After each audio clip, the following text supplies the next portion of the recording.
City ಒಳಗಡೆ line ಹೋಗೋದ್ ಕಡೆ ಆ ಲೈನು ಪ್ಲಸ್ ಅದ್ರ ಪಕ್ಕದಲ್ಲಿ ಏನೋ ಒಂದು 30 ಅಡಿ ಆ ಕಡೆ ಈ ಕಡೆ ಇರಬೇಕು. ಆ ಜಾಗಕ್ಕೆ 75% ಮಾರ್ಕೆಟ್ ಬೆಲೆ ಕೊಡ್ತೀವಿ. ಹಳ್ಳಿಗಳಲ್ಲಿ ರೈತರು ಜಮೀನಲ್ಲಿ 50% ಅವ್ನ ಕೆಳಗಡೆ ಏನ್ ಬೇಕಾದ್ರೂ ಅವನು ಬೆಳ್ಕೋಬಹುದು. ಒಳ್ಳೆ ಹೈಟ್ ನಲ್ಲೇ ಲೈನ್ ಆಗ್ತದೆ. ಅಲ್ಲಿ 50% ಮಾರ್ಕೆಟ್ ಬೆಲೆ ಕೊಡ್ತೀವಿ. ಇದನ್ನ ಆ ಸ್ಥಳೀಯ ಮಾರ್ಕೆಟ್ ಬೆಲೆ ಏನಿದೆ ಅದನ್ನ ತೀರ್ಮಾನ ಮಾಡೋರು ಜಿಲ್ಲಾಧಿಕಾರಿಗಳು. ಸೊ ಅವ್ರಿಗೆ ಈ ಅವಕಾಶವನ್ನ ಕೊಟ್ಟಿದ್ದಾರೆ. ಬಹಳ ಕಡೆ ಈ ಒಂದು ಲೈನ್ ನ ಇಡಲಿಕ್ಕೆ ಈಗ ಸಮಸ್ಯೆ ಉಂಟಾದ್ರಿಂದ ನಮ್ಮ ರಾಜ್ಯದಲ್ಲಿ ಸಿದ್ದರಾಮಯ್ಯನವರ ನೇತೃತ್ವದ ಸರ್ಕಾರ ಹೊಸದಾಗಿ ಬಂದ ಮೇಲೆ ತೆಗೆದುಕೊಂಡಂತ ಒಂದು ದೊಡ್ಡ ಐತಿಹಾಸಿಕವಾದಂತ ತೀರ್ಮಾನ, ನಾವು ರೈತರಿಗೆ ಅವರ ಆಸ್ತಿ ಕೆಳಗಡೆ ಆಸ್ತಿಯಲ್ಲಿ ಕರೆಂಟ್ ಲೈನ್ ಹೋಗೋದ್ರಿಂದ ಅವ್ರು ಹಣ ಕೊಡಬೇಕು ಅಂತ ತೀರ್ಮಾನವನ್ನು ಮಾಡಿದ್ರು. ಮೊದಲೆಲ್ಲ ಸ್ವಲ್ಪ ಏನೋ ಹಾಗೆ ಹೀಗೆ ಕೊಟ್ಟು ಸ್ವಲ್ಪ ಏನೋ ನಡೀತಾ ಇತ್ತು.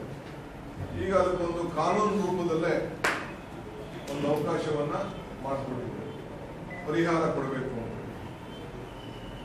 ಇದೊಂದು ಮೇಜರ್ ಡಿಸಿಷನ್. ಈ ಗಂಟೆಯಿಂದಲೇ ಜಾರಿ ಕೊಡಿ, ಈ ಗಂಟೆಯಿಂದಲೇ ಜಾರಿ ಕೊಡಿ. ಯಾವ್ದಾದ್ರು ಆಗ್ತಾ ಇದೆ ಹಳೆ ಲೈನ್ ಇಲ್ಲ, ಈ ಹೊಸ ಹಾಕೋ ಲೈನ್,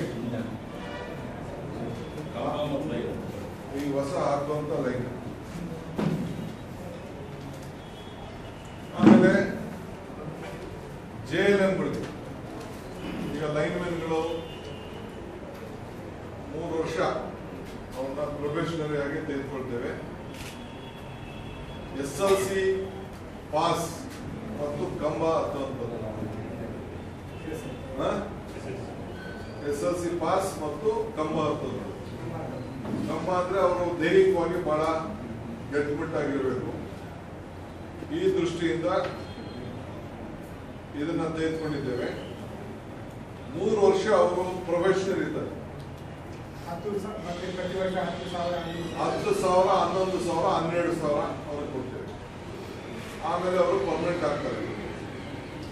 ಇದಕ್ಕೆ SLC ಮಾನದಂಡ